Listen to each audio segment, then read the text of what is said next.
Good morning, dear students. I welcome all of you in today's session of Management Accounting. In last session, we have discussed the meaning of Management Accounting. From today, we are going to start with the first unit of this, that is marginal costing. Before starting with the same, let us discuss the meaning of Management Accounting once again. What is Management Accounting? This is the combination of two different words, management as well as accounting. Management word જ્યારે બી આવે ત્યારે that consists of decision making criteria or formulation of policy, and whenever the word accounting is there, it consists of presentation of financial data and financial records in the form of statements or ledgers. So by combining the meaning of these two terms, we get the meaning of management accounting. We need to represent the accounting data or financial statements in such a manner so that certain decision making criteria can be done, certain decision making process can be done, right? So that part of the accounting is called management accounting, where the accounting function is also there and the functions of management, that is decision making, is also there. So management અકાઉન્ટિંગમાં આપણે જે કોઈ બી chapters કરીએ છીએ એ બધા chapters એવા હશે કે જેનું સોલ્યુશન કરી લીધા પછી કંઈક ને કંઈક આપણે સજેશન આપી શકીએ છીએ or decisions can be taken. For example, હું રેશિયો એનાલિસિસ ચેપ્ટરની વાત કરું which will be there in our 6th sem. So ratio analysis chapters આપણે બધાએ કરેલું છે whenever you were in 12th standard. પ્રમાણવાળું chapter, percentage formula, different formula આવતું એ વાળું. So in that case net profit ratio હોય, so formula of net profit ratio is net profit upon sales into 100. so net profit આપણને મળશે P&L અકાઉન્ટમાંથી, cells મળશે આપણને trading અકાઉન્ટમાંથી, right? સો જે data available છે એને મેથેમેટિકલ ફોર્મ્યુલામાં પ્લેસ કરીને આપણે પર્સન્ટેજ કાઢીએ છીએ, રાઈટ? સો એ પર્સન્ટેજ હવે તમે એનું પ્રોડક્ટ છે, એનું સોલ્યુશન છે. For example 20%. So now I can compare this 20% either with the previous year's percentage, or this percentage can be compared with the company of the same industry. તો અહીંયા કમ્પેરિઝનનો એક data મળે છે, એના ઉપરથી મને મારા બિઝનેસની પ્રોગ્રેસ અને ગ્રોથનો આઈડિયા આવે છે, right? So this is the best example of management accounting. We are representing the data in such a form that certain decisions can be taken on the basis of same data. So now let us forward with the unit marginal costing. તમારા સિલેબસના સિક્વન્સમાં આ 4th unit છે, right? એટલે મેં number આપ્યો છે 4th, marginal costing. You might be confused કે સબ્જેક્ટનું નામ છે મેનેજમેન્ટ અકાઉન્ટિંગ અને ચેપ્ટર છે માર્જિનલ કોસ્ટિંગ. લાસ્ટ સેશનમાં જ આપણે વાત થઈ હતી, management account includes all financial accounting, cost accounting, certain mathematical and statistical technique, all these things are included in management accounting. So marginal costing, this is the system or technique of costing which can be used in any firm irrespective of nature of product or service. આ દરેક ફોર્મમાં use થાય છે, right? Generally, the selling price of any product is decided by adding some profit to the total cost. આ વસ્તુ તમે cost અકાઉન્ટિંગમાં પણ ભણી જ ગયા છો, રાઈટ? કે સેલિંગ પ્રાઇસ કઈ રીતે ડિસાઇડ થાય છે. તો જનરલી સેલિંગ પ્રાઇસ ડિસાઇડ કરવાની આ એક કોમન ટેકનિક છે જેને કહેવાય cost plus profit criteria. So by adding profit to your total cost you get the selling price. The total cost mainly consists of two costs, fixed cost and variable cost. Again તમે આ cost અકાઉન્ટિંગમાં ભણી ગયા છો કે તમારી total કોસ્ટમાં generally શું include થશે? બેઝિકલી ફિક્સ્ડ કોસ્ટ અને વેરિયેબલ કોસ્ટ. હજી એક કોસ્ટ છે which is called semi variable cost, which is not purely fixed and not purely variable. તો ક્યાંથી ક્યાં લિંક અપ થયું? તો કે સૌથી પહેલાં તો માર્જિનલ કોસ્ટિંગ દરેક ફોર્મમાં યુઝ થાય છે, રાઈટ? પછી તો કે કોઈ પણ પ્રોડક્ટની સેલિંગ પ્રાઇસ ફિક્સ કરવા માટે તમારે ટોટલ કોસ્ટ અને પ્રોફિટની જરૂર છે. તો એ ટોટલ કોસ્ટ છે એ કેનાથી બનેલી છે? તો કે એમાં બેઝિક ટુ કોસ્ટ ઇન્ક્લુડ થાય છે, fixed cost and variable cost. Even semi variable costs are also included, right? Moving further, meaning of marginal costing. Any change in total cost of production by an increase or decrease of 1 unit of the product is termed as marginal cost. બહુ જ simple કહું તો માર્જિનલનો meaning થાય additional, extra, right. તો marginal cost એટલે basically શું થશે, તમે અત્યારે 100 યુનિટ્સ પ્રોડ્યુસ કરો છો, રાઈટ. હવે નેક્સ્ટ યર તમારે 101 યુનિટ પ્રોડ્યુસ કરવી છે, તો કરંટ યર કરતાં નેક્સ્ટ યર જે કોસ્ટ ઇન્ક્રીઝ થશે ને એ શું કામ થશે, 1 યુનિટનું પ્રોડક્શન તમે વધારે કર્યું એટલે. તો એ એડિશનલ કોસ્ટ છે, એ એક્સ્ટ્રા કોસ્ટ છે, એને માર્જિનલ કોસ્ટ કહેવાય, રાઈટ. માર્જિનલ વર્ડ આપણે ઘણી બધી જગ્યાએ યુઝ કરીએ છીએ. ઇકોનોમિક્સમાં ઘણી બધી વખત આપણે સાંભળ્યું હશે કે માર્જિનલ કસ્ટમર્સ આવે છે આપણી પાસે, or the company can get the marginal customers. તો આ માર્જિનલ કસ્ટમર્સ કોણ કહેવાય, apart from their regular customers, other than their regular customers. એટલે કે રેગ્યુલરલી માનો કે મારા 200 કસ્ટમર્સ છે, તો આ વખતે ડ્યુ ટુ ઓફર કે કાંઈ પણ તો મારું સેલ્સ થાય છે 250 યુનિટ્સ, તો આને કહેવાય કે મારા 50 કસ્ટમર્સ કેવા થયા, માર્જિનલ કસ્ટમર્સ થયા, એડિશનલ કસ્ટમર્સ, રાઈટ. સો સિમ્પલ મિનિંગમાં સમજીએ તો માર્જિનલ કોસ્ટ એટલે કે એડિશનલ કોસ્ટ. ઓકે. તો any change in total cost of production by an increase or decrease of 1 unit of product is termed as marginal cost. તમે તમારા પ્રોડક્શનમાં 1 unit વધારો છો કે ઘટાડો છો, તો એ યુનિટનું પ્રોડક્શન વધારીએ છીએ કે ઘટાડીએ છીએ એના હિસાબે તમારી જે ટોટલ કોસ્ટમાં ચેન્જ આવે છે એ ચેન્જ કોસ્ટને શું કહેવાય, માર્જિનલ કોસ્ટ. 100 રૂપીઝમાંથી કોસ્ટ થાય છે માનો કે 110, તો ડિફરન્સ કેટલાનો આવ્યો, 10 રૂપીઝનો, તો મારી માર્જિનલ કોસ્ટ કેટલી થઈ, 10 થઈ. 100 રૂપીઝમાંથી મારી ટોટલ કોસ્ટ થાય છે 80 રૂપીઝ, તો ડિફરન્સ કેટલો આવ્યો, 20 રૂપીઝનો, તો આ મારી 20 રૂપીઝ છે માર્જિનલ કોસ્ટ થઈ. તો કોઈ પણ ઇન્ક્રીઝ કે ડિક્રીઝ થાય છે તમારી ટોટલ કોસ્ટમાં, so that increase or decrease amount, that difference amount is called marginal cost. Okay. Same way second જોઈએ. The change in total cost is due to the change in variable cost, as fixed cost remains same irrespective of the change in the volume of production, generally in short run. એટલે કે total કોસ્ટમાં જે કાંઈ પણ ફેરફાર થાય છે, જે કાંઈ બી એડિશન ડિડક્શન થાય છે, જનરલી શેના હિસાબે હોય, આપણા વેરિયેબલ કોસ્ટ માટે હોય. કેમ, તો કે ફિક્સ્ડ કોસ્ટ છે એ તો શોર્ટ રનમાં કેવી રહે છે, કોન્સ્ટન્ટ રહે છે, સેમ રહે છે, right. So the marginal cost represents the change in total cost due to variable cost.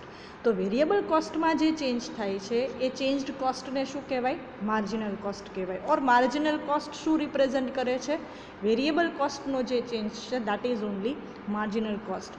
Guys, one thing you need to be assured yourself that you need to be very much clear about the meaning of fixed cost as well as variable cost. આનો meaning clear હશે તો જ આ chapter અને તો જ બધા next chapter આવડશે.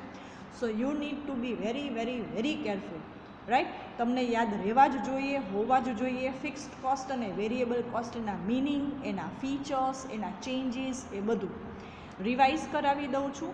ફિક્સ્ડ કોસ્ટ કોને કહેવાય, કોઈ પણ પ્રોડક્ટનું પ્રોડક્શન ઇન્ક્રીઝ થાય છે કે ડિક્રીઝ થાય છે, સર્ટેન એક્સપેન્સીસ છે એ કોન્સ્ટન્ટ રહે છે, ફિક્સ્ડ રહે છે, એઝ ઇટ ઇઝ રહે છે, એને શું કહેવાય, fixed cost. Any expenses incurred which are independent of level of production, these expenses are called fixed cost or fixed expense. For example, factory rent. મેં ફેક્ટરી રેન્ટ પર લીધી છે, 10,000 રૂપીઝ હું રેન્ટ પે કરું છું, રાઈટ. તો હું production double કરીશ, હાફ કરીશ કે નહીં કરું, પણ જ્યાં સુધી અગ્રીમેન્ટ ચાલતું હશે ત્યાં સુધી મારે એટલો જ રેન્ટ પે કરવો પડશે, right. So that is the example of my fixed expense. Variable expense કે વેરિયેબલ કોસ્ટ કેવી છે, which ઇન્ક્રીઝીસ with the level of output. એવી એક્સપેન્સ, એવા કોસ્ટ કે જે પ્રોડક્શન ઇન્ક્રીઝ થાય તો એવા એક્સપેન્સ ઇન્ક્રીઝ થાય છે, પ્રોડક્શન રિડ્યુસ થાય તો એ એક્સપેન્સ છે રિડ્યુસ થાય છે. Direct material, direct labour are the best example of variable cost. જો હું પ્રોડક્શન ઇન્ક્રીઝ કરું છું તો મટીરિયલ કોસ્ટ મારા ઇન્ક્રીઝ થશે, જો હું પ્રોડક્શન રિડ્યુસ કરું છું તો મટીરિયલ કોસ્ટ મારા રિડ્યુસ થશે, right. So this cost is cold variable cost. તો ફિક્સ્ડ કોસ્ટ અને વેરિયેબલ કોસ્ટનું એક્ઝેક્ટ મિનિંગ તમારા માઇન્ડમાં એકદમ ક્લિયર હોવો જોઈએ, તો જ તમને આ ચેપ્ટરમાં ખબર પડશે, રાઈટ. તો મેં 2 એક્ઝામ્પલ્સ આપ્યા એ બરાબર યાદ રાખશો, રાઈટ. ફેક્ટરી રેન્ટ છે, સેલરી છે, એ બધા ફિક્સ્ડ એક્સપેન્સ થશે. મટીરિયલ કોસ્ટ, લેબર કોસ્ટ એ બધા વેરિયેબલ એક્સપેન્સ થશે. Okay, so meaning of marginal cost.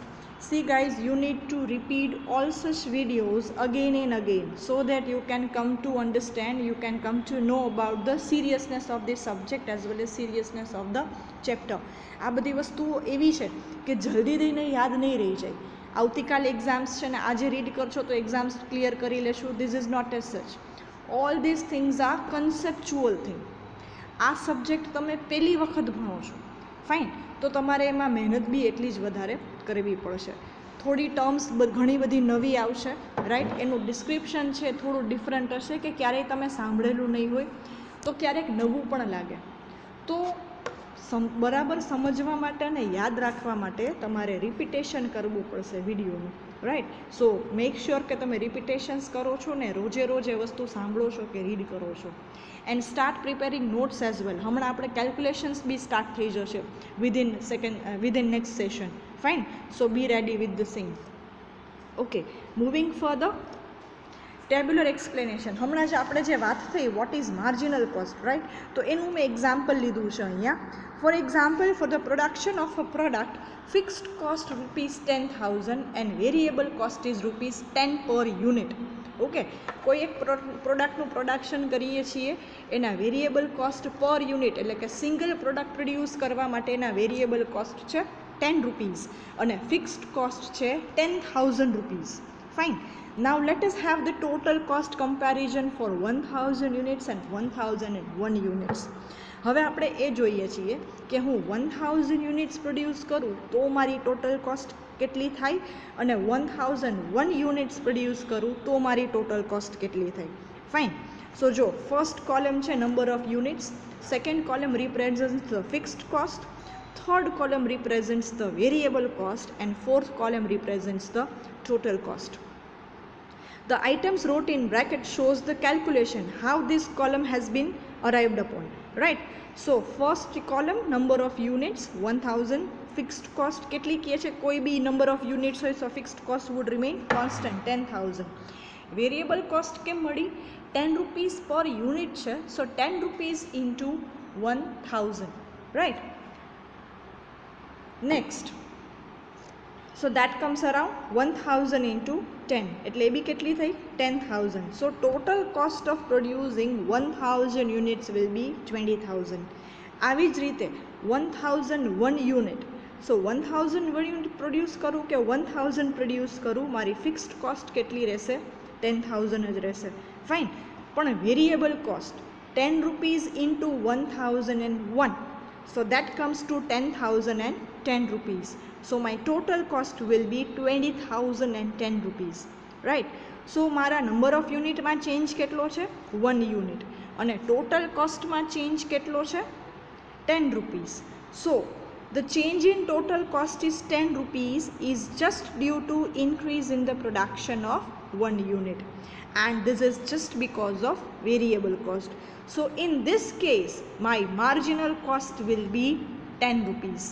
Okay, તમે પ્રોડક્શન ઇન્ક્રીઝ કરો છો તો તમારા કોસ્ટમાં કેટલું ઇન્ક્રીઝ થાય છે, એ ઇન્ક્રીઝડ કોસ્ટ કે reduced cost is called marginal cost. Okay, અને આ સિસ્ટમને, આ ટેકનિકને કહેવાય છે marginal costing. This is used to control the cost, right. Next યરમાં કોસ્ટ કેટલી થશે, are there any possibilities to control the cost. Okay, આ બધા ડિસિઝન્સ લેવા માટે આની રિક્વાયરમેન્ટ છે. Alright, so in short, the change in the cost is due to increase or decrease in the production of a unit is called marginal cost.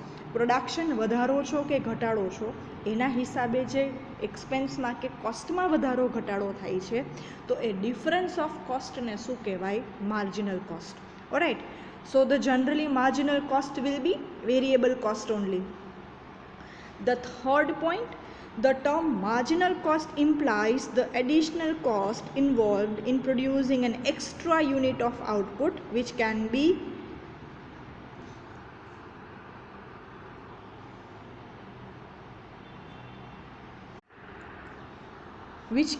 represented by total variable cost assigned to the unit. It can be calculated as marginal cost is direct material, direct labor, direct expense and variable overheads. આ ત્રણનું total છે તમારું શું થશે? Marginal cost, right? So this is the definition of marginal cost. Marginal costing is the ascertainment by differentiating between the fixed cost and variable cost of marginal cost of the effect of profit of change in the volume or type of output. જો તમે તમારા output change કરો છો એટલે કે તમારું production change કરો છો સો સર્ટેનલી પ્રોફિટમાં ચેન્જ આવશે, right? And this change is just because the change in fixed cost and variable cost. So this change is called the change in cost. The difference is in cost is called marginal costing. Okay,